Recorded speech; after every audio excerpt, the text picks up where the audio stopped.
प्रत्येक व्यक्ति अपने जीवन में कुछ लक्ष्यों को निर्धारित करता है, जिससे वह अपनी योग्यता और अपनी प्रगति की परख करता है।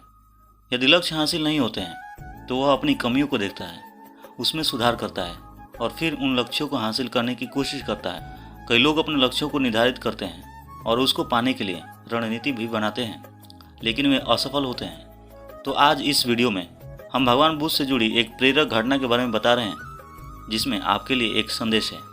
भगवान बुद्ध को जब ज्ञान की प्राप्ति हो गई तो फिर वे संसार को उस ज्ञान से आलोकित करने निकल पड़े। भगवान बुद्ध किसी गांव में जीवन के विभिन्न आयामों पर प्रतिदिन व्याख्यान देते। उनके प्रवचनों में जीवन का सार छिपा रहता। उनकी बातों को लोग बहुत ही गौर से सुनते थे। एक व्यक्ति बिना नागा किए उनके व्याख्यान सुनता। काफ़ी समय बीत जाने के बाद भी उसने अपने अंदर कोई विशेष बदलाव नहीं पाया। इससे परेशान होकर वह एक दिन बुद्ध के पास गया और बोला कि वह लंबे समय से एक अच्छा इंसान बनने के लिए उनके प्रवचनों को सुनता रहा है, लेकिन इससे उसे कोई विशेष लाभ नहीं हुआ। वह एक अच्छा इंसान नहीं बन पाया, उसमें कोई बदलाव नहीं आया है। उसकी बातों को सुनकर बुद्ध मुस्काए। उन्होंने उसके सामने उसके गांव का नाम, वहां तक की दूरी, वह वहां कैसे जाता है आदि जैसे प्रश्नों की झड़ी लगा दी।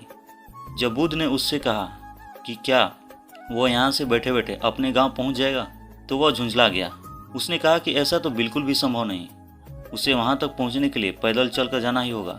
इस पर भगवान बुद्ध ने कहा कि अब आपको अपने प्रश्न का उत्तर मिल गया होगा। यदि आपको अपने गांव का रास्ता पता है, लेकिन इस जानकारी को व्यवहार में लाए बिना वहां नहीं पहुंचा जा सकता है, उसी प्रकार यदि आपके पास ज्ञान है और आप उसको अपने जीवन में अमल में लाए बिना एक बढ़िया इंसान नहीं बन सकते। ज्ञान को अपने व्यवहार में लाना आवश्यक है। इसके लिए आपको दृढ़ निश्चय के साथ निरंतर प्रयास करना होगा।